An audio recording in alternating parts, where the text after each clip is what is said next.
Hey there, and thank you for joining us here on a Friday afternoon. Today is February 16th, and we're previewing the 2024 season for the San Jose Earthquakes.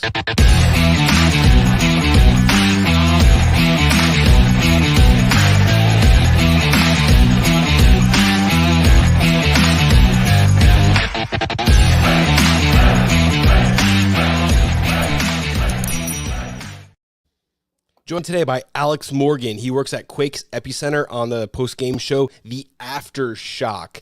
Alex, how you doing today?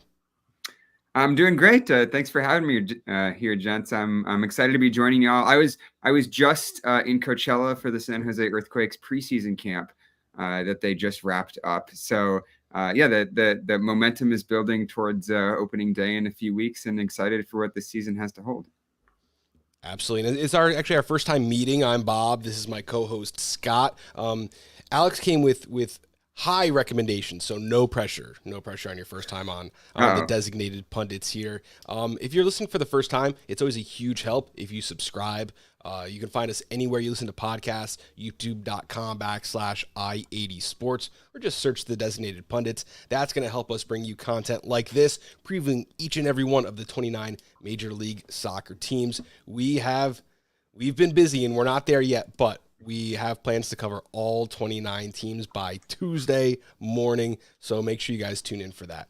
But now we have to talk about the San Jose Quakes. 10, 14, and 10 in 2023 with the second lowest goal scored in the West at 39. They allowed 43 goals for a -4 differential, clinched that playoff spot, finishing 9th in the West, but lost to SKC in the wild card round of the 2023 Major League Soccer playoffs. Alex, could you talk to us about 2023? What happened? 2023 was, by all accounts, a successful year for the Earthquakes.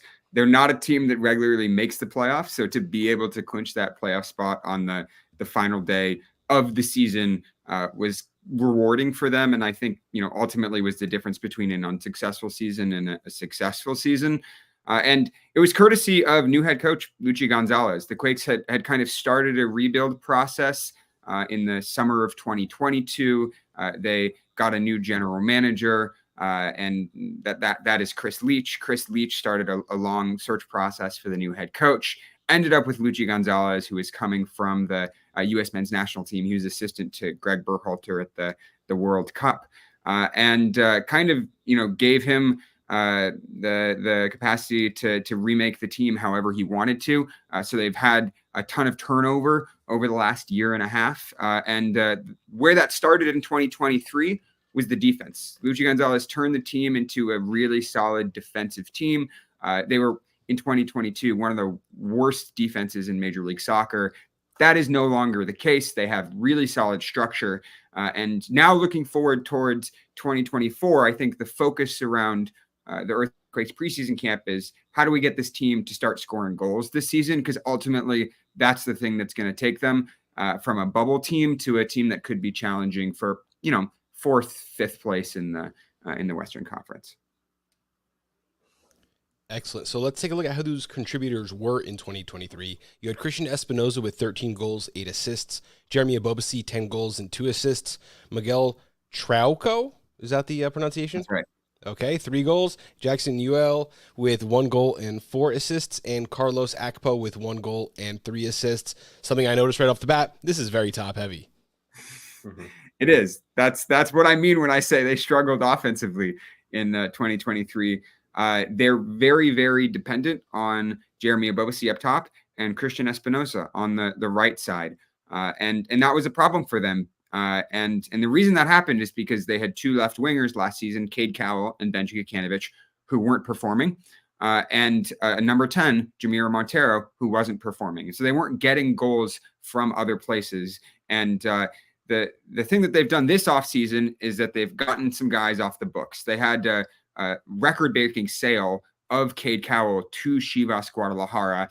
I think all parties agreed this was a good move for Cade. It was the right time to move him. He wasn't really growing much more in San Jose, and this will give him the opportunity to grow more in a different team, with a bigger audience that he seemed to be ready for.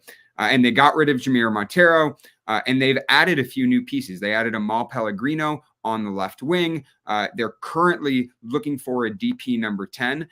And the hope is that those new players will be able to reinvigorate this offense. I don't think that Luchi Gonzalez is going to be able to revive this offense significantly with just tactical changes. They need new personnel so that they have a more balanced offense and they're not as reliant on Espinosa and Ebobisse.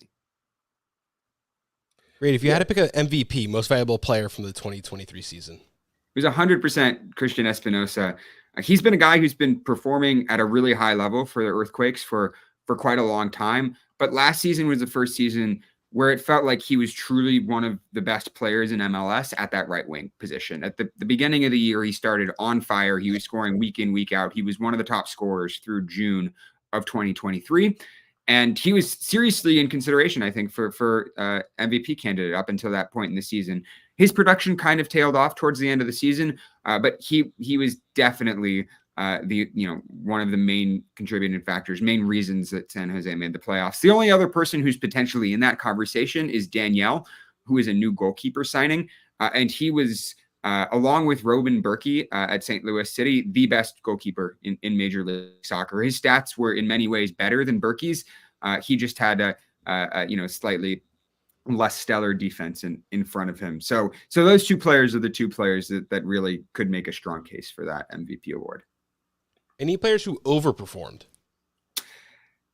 Danielle would have to be the one who overperformed. He came in as an unknown. He was signed from Brazil. He was a guy who the stats team really wanted to bring in. The Earthquakes have built out a really strong data analytics department over the last year and a half as a part of this rebuild. And he was the first player who the front office, who Chris Leach leaned heavily on in that recruitment process in order to bring to San Jose. And at the time, the Earthquakes had a young homegrown goalkeeper in JT Marcinkowski who had played well in 2022. So I think there was, a lot of, kind of confusion why they were bringing in this new goalkeeper when they already had you needed to address, right? Exactly.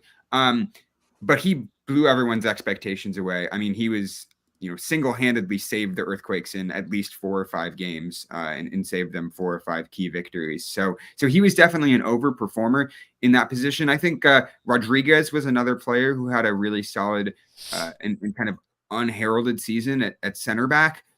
He was playing alongside multiple different players at center back throughout the season. They rotated Jonathan Mensah and Tanner Beeson in there, but he was a linchpin who kind of kept everything together. So I think he had a really strong season as well. There's not a ton of players who I'm worried about heading into 2024, worried about their level dropping off. It's a pretty young core, and I get the sense that they're going to continue to grow.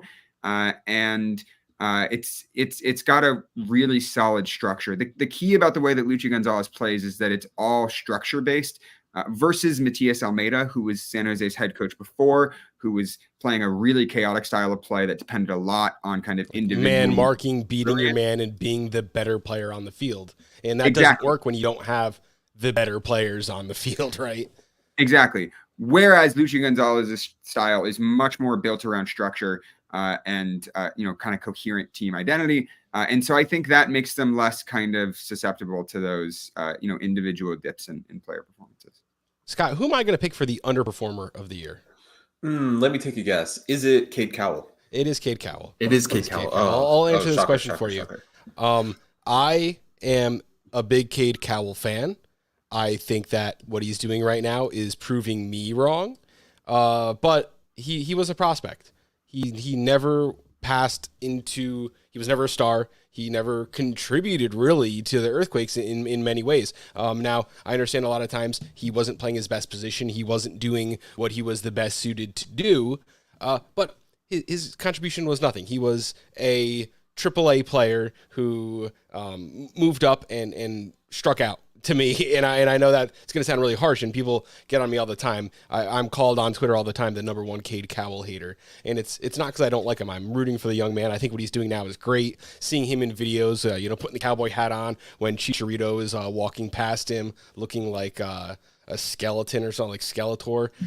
I love it. I love that. But, I think he needed to move on because he was not going to contribute. And if Cade Cowell was on the roster this season, I don't see him doing much more than 3 goals, 4 assists like he would have done anyway. I think I agree with that. I got the sense that he didn't fit Lucha Gonzalez's style of play. He seemed to be a better fit in Matias Almeida's play, where there was lots of space, lots more dangerous transitions, just lots more counterattacks. That's generally not the way that Lucha Gonzalez has had this offense working. And so he just didn't have the space in which he, likes to operate. He is not a guy who likes to play in tight spaces. And so it felt pretty clear for everyone around San Jose that he is a player with immense talents, and that San Jose was not the right spot for him to realize those talents and to become, the star that I think he could be. And the thing that gives me hope, the reason that I'm still optimistic about that is because I've seen the way he's played for the U.S. national team. When he's in a number 9 role for the U.S. national team, I saw the way he played at the U20 World Cup last year, and he was probably one of the best players on the field in every single game that he played. He can be dominant when he's put in the right position. And so the hope is that Chivas will be the right spot for him. And you've already started to see him making an impact there. He scored his first 2 goals the other day. And already getting himself in good spots. And, hopefully Liga MX is a league that's tactically a little better suited to his skill set. Yeah, hopefully. I think the one thing to remember too, this is sort of my point that I always bring up. Player development's not linear. So, for a player to hit little plateaus here and there is not unusual in their development. I think Cade Cowell hit one of those plateaus. I think what you're saying about the style is correct, that it wasn't really that well suited to him. And I think that's a contributing factor. I think sometimes just going into a new place, having to, really get outside of your comfort zone again and push yourself to win over your new teammates. I think that is one of those things too that can help you get off of that plateau and back on your, upward trajectory. Yeah, and I think that's the sense in the front office as well. I think they had acknowledged that he kind of hit that plateau. When I talked to Lucha Gonzalez at the Earthquakes preseason camp, I asked him about the Cade Cowell transfer and what he thought of the move. And the thing that he said was that he felt like Cade was ready. That, when he's seeing Cade, with all this fanfare in Chivas, playing in huge games in Liga MX, he said that this was the right step for Cade, that he was ready for this step. It felt like a natural step for him, which, might be a little surprising given that he wasn't one of the top scorers in Major League Soccer last season. But I think given the work that he was putting in training and the skill that they know he had, and the success that he had in the national team camps, I think that was what gave them that sense that this was the right timing for this move. For sure. So, as Bob would now say, let's turn the page on Cade Cowell on last year. Let's start talking about some changes. Do you want to talk us through maybe some of these outgoing players, Jonathan Mensah, Nathan, Jamiro Montero, Miguel Tronco, and Cade Cowell? Do you want to maybe talk us through some of those? Is there anybody there that you feel like it hurts to see them go? I think that people kind of in the Earthquakes community have been, hoping for, strong statements of intent from the front office, for the front office to be more decisive in the transfer decisions that they make. Sometimes it feels like they're a little trigger shy, and want them to back Lucha Gonzalez, because I think there's kind of optimism around the project that Lucha Gonzalez is building. And so while none of these players were incredible underperformers last season, I think people are generally happy that there has been a transition and that they're getting kind of a lot of these bubble players off of the books, so that they can invest in players who will be a real, impact difference makers. Jonathan Mensah is one of those guys. He was brought in at the beginning of 2023 because of an injury, an ACL injury for Nathan, who was their starting center back at the time. And he never was really able to quite integrate into the team. He was kind of in and out of the starting lineup. At the beginning of the season, it looked like he was going to be a really solid bet. And it's clear he has the veteran experience around Major League Soccer to start at a Major League Soccer club, but it wasn't working in San Jose. There were some issues off the field as well with that. Nathan was a guy whose fitness they didn't want to, rely on in 2024 because of the ACL injury. Jamiro Montero is another guy who is clearly incredibly talented, but wasn't doing the role that Luchi Gonzalez needed him to do in the number 10 position. He wasn't driving the play forward. He wasn't playing quickly and vertically enough. And so I think fans were excited to see him get off the book so that they could bring in another number 10.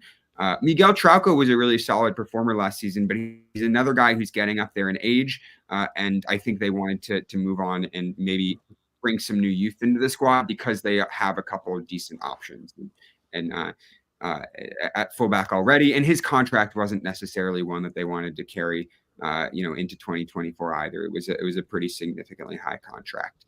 And then we talked about Cade already. So that's kind of the outgoing folks there. There's a kind of strong core that they've maintained in this squad.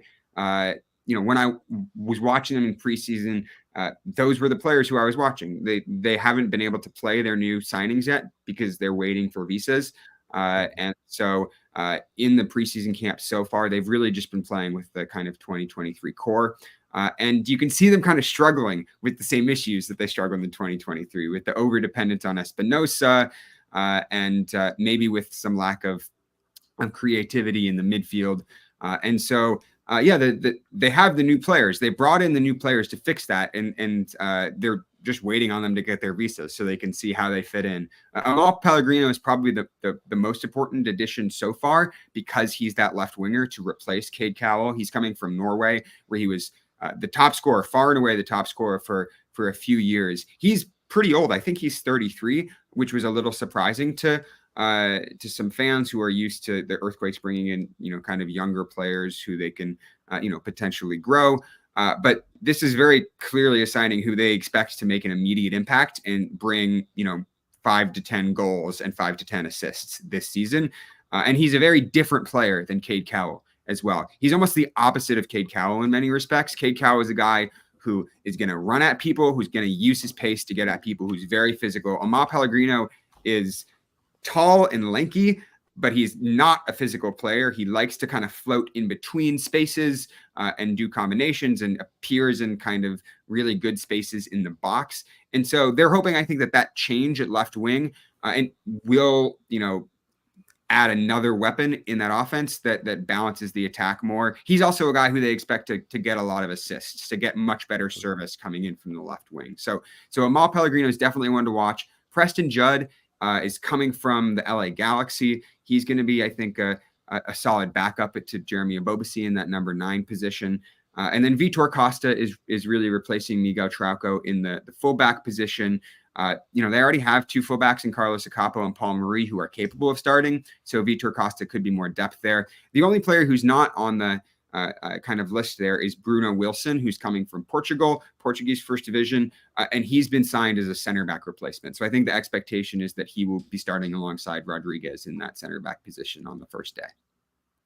All right, so we're going to talk about the starting 11 in just a second, but first, I guess we kind of touched already on team play, style play, tactics. I guess what we have left is, talk about the formation. 4-3-3, pretty traditional. You guys like to play with a number 10, but you don't really have a skilled number 10 on the roster right now. You play with 2, a 3-man front line, 2 wings. Anything else we're missing? I will say that there is a number 10 who's going to be starting on day 1, and that's most likely Jack Skane, who kind of came out of nowhere in the middle of last season and made a really significant impact for the Earthquakes. He scored in the California Classico. He scored a couple key goals. He was a player who they had drafted in the Super Draft a few years ago and was kind of just sitting at the bottom of the roster for a few years and really broke out in the middle of last season. And there you have him in the depth chart starting there. If he plays the way he did at the end of last season, I think the Earthquakes, could be a decently dangerous team at the beginning of the season. It's still pretty clear that they're going to bring in a number 10 there, but he's I think a solid bet for starting on day 1. The other players I'd add to here are Alfredo Morales, who's a backup to Carlos Carrezo and Jackson Ewell. They signed him from New York City FC in a trade at the beginning of the kind of preseason transfer window. I don't expect that he'll be starting, but he looked good in preseason, and so he'll be a backup there. And he's older, so I think we're going to rely on him not as a starter who's going to play a ton of minutes, but as a kind of reliable guy who they can put in if they want to close games out. And then the other player is Oscar Verhoeven, who is 17 years old. He's been a star for the U.S. youth national teams, and he's a right back, and he's been playing pretty significant minutes in preseason and finally looks ready to kind of maybe make a run for that right back position on the Earthquakes team. So if there's anybody to watch out for in terms of the youth players, I think Oscar Verhoeven is the one that people around the Earthquakes are excited about. So let's talk about this midfield. We already said that Quakes like to play with a 10. Is it 2 8s? Is it a 6 and an 8? What do we see from the midfield? What are their responsibilities going to be? In the past, over the last year, it's typically been just a 6, 8, 10 and triangle. Usually Carlos Guerrero plays deeper. Jackson Ewell plays a little bit more advanced and can sometimes get, in and around the box. And then Jack Skane's actually almost a second forward, given how far forward he plays. He likes to push the back line. He likes to press the back line. In the preseason game that I watched that they played against Charlotte, their press was triggered by Jack Skane. Him and Jeremy Abobasi were both stepping all the way up to the center backs and pressing the center backs. So, that's kind of the shape that we're expecting. Because of the addition of Alfredo Morales, who's a more defensive-oriented player, they have the option to play with 2 6s as well. So when Alfredo Morales came onto the pitch, that midfield was very much 2 6s and a 10, more defensive setup. And that's something that I could see them using throughout the season as well. I guess my question is thinking about the problems of last year, the over-reliance on production out of Christian Espinoza, Jeremy Abobasi. There needs to be goals from other places in this team because their numbers actually are not that bad. It's like 23 goals between the two of them. That's probably okay. Maybe you want Abobasi to be around like 12 or something like that, but he's close. Are you getting, is this a team that this next year is going to be set up to get more goals, especially out of the midfield? Amal Pellegrino will probably contribute more, it sounds like, but are you going to get more goals from elsewhere in this team? Yeah, I think you're right. I think that's a good analysis. Amal Pellegrino, I think you can reasonably rely on to add to that goal tally. I think Preston Judd is someone who can as well. The Earthquakes didn't really have a backup forward who's performing super well last season. So in late game situations, Abobasi would just get tired and not have any backup. Preston Judd is a guy who you can sub in the 60th minute, and he will get you maybe 5 to 10 goals on the season. I am expecting Jack Skane to put in 3 or 4 goals this season. I think he will be able to contribute more. And then it really relies on the number 10. I mean, the thing that I was feeling during the preseason games was just that this is a solid team that should be in the playoffs, but it's not an exceptional team. They're not going to be able to, I think, fully overcome some of the offensive deficiencies that they've had until they sign that new number 10. So I still think we're kind of waiting for the other shoe to fall on that number 10 signing. And they're going to take their time. I mean, when I talked to Luchi Gonzalez, they made it very clear that this is a decision they want to get right. They feel confident in Jack Skane to be the guy, who's starting on day one. And so they're going to wait because of the way that kind of transfer window is timed. I think it's unlikely we'll see a signing in that number 10 position in the next 2-3 weeks. I think it could take a month or more for them at this point. So that number 10 is definitely something the Earthquakes are relying on, though. Relying on for sure. I think the other thing, though, like the other way to improve your team, if your goal scoring may continue to be a little slow for a little bit, is to improve the defense. Do you see this defense or this defensive unit being, significantly better than it was last season? And to be fair, you conceded 43 goals, which is not a whole lot in the grand scheme of things. Yeah, I think that it's going to be harder to make improvements on the defense. I think generally they were happy with the way that the defense performed last season.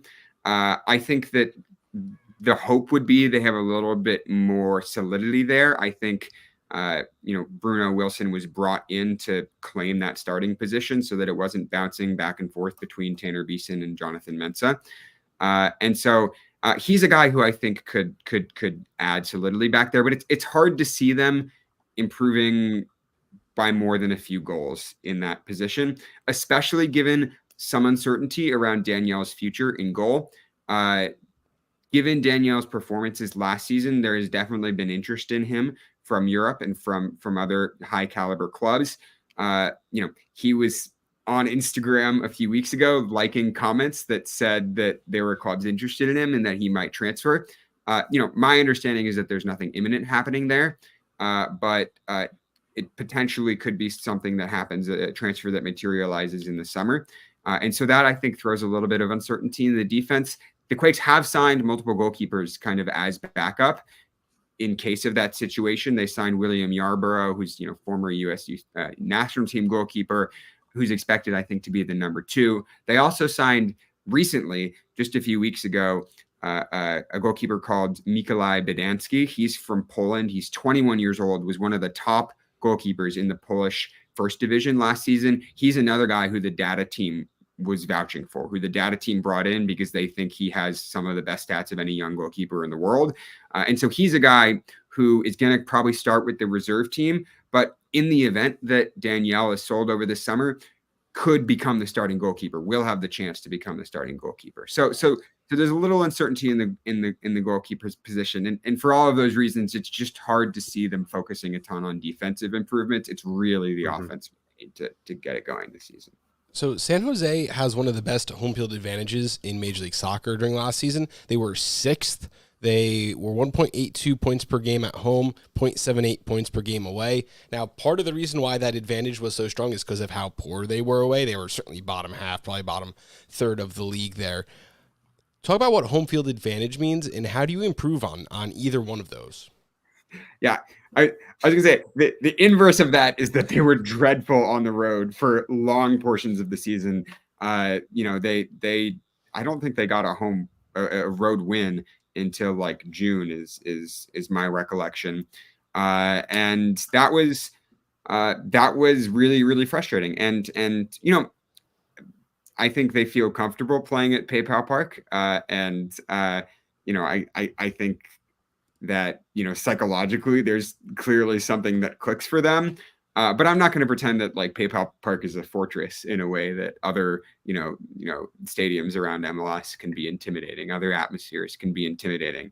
I really think that was just a psychological roadblock that they had at the beginning of last season that they were able to figure out. And the thing that I take away from that is that Luchi Gonzalez actually last season faced multiple challenges like that. They were struggling on the road. They were struggling in various capacities. And most of the time they were able to adapt and overcome to that. He's a coach who's very flexible, who's willing to adapt his style, his shape throughout the season in order to, fix those inconsistencies and those hitches. And so that's something that I'm optimistic about going into this season, is that if, something like that happens, they will be able to adapt and overcome. I have their stats right here. They're 2-8-8 away, 8-7-2 at home. So only 2 losses at home, only 2 wins away. That's pretty flat even, right? Like that's like 500. That's exactly what you kind of want to do to end up where you end up. Any final thoughts on the San Jose Quakes this year? Yeah, I think that there's a lot of expectations, at least in San Jose, on the team to improve on what they did last season. It's year 2 in this rebuild. And I think it would be incredibly frustrating for everyone around the club if the momentum kind of stagnates, because people are optimistic. We talked to the president, we talked to Luchi Gonzalez, we talked to the players, we talked to the fans. They see progress happening in this front office, in this team. They see this club becoming more professional and the way they do everything, investing more resources into this team, having a more coherent strategy. And I think the expectation is that will show up with results on the field. And so that's definitely something to watch for. I know a lot of, pundits around the league are less optimistic about the Earthquakes heading into this season. So I think the hope is that the Earthquakes can surprise some people, and that they will be able to bring in a number 10 who can take this team to the next level, and that their other additions, even if they're not as flashy, will be able to kind of generally raise the floor of this team this season. Alex, thank you so much for taking the time here to meet with us to talk about the San Jose Quakes this close to the season start. Let us know one more time where we can find your work. Yeah, I'm a part of the team at Quakes Epicenter, and we have a fantastic team of contributors who are at every Earthquakes game. We're covering all of the youth teams and the things happening around the community, and we have a Patreon that people can subscribe to that supports everything we do. Our main offering is a show called The Aftershock, in addition to all our written content and social media content. And The Aftershock streams live after every Earthquakes game. We carry the press conference and have a studio setup similar to this. And we're really appreciative for all of our wonderful community of supporters. So I want to thank you also for having me on. It's great to connect with, other shows around the league. I think we're lucky in San Jose to have a pretty tight knit group of media and a lot of strong independent voices. And so it's awesome to meet more people like that around Major League Soccer. And I really respect the grind it takes to cover every team in the league. When I was in Coachella for the preseason tournament, there were teams who I could not tell you who the head coach was, and I could not tell you how they were looking this season. Even you Charlotte, need to watch more Designated Pundits videos, and we could hook you up with that. Exactly. I think I do, because there are Eastern Conference teams who the Earthquakes have not played in 3 years, and I have not seen on any nationally covered games in 3 years. So you guys are doing a lot of work, and really appreciate that. Thank you, Alex. And thank you everyone at home for watching, because we couldn't do this without a whole bunch of great listeners. Make sure you subscribe. You can find us every Thursday throughout the regular season. We do sportsbook picks, betting. We do everything. Thank you so much for joining us, Alex. Thank you for being there, and thank you guys for watching.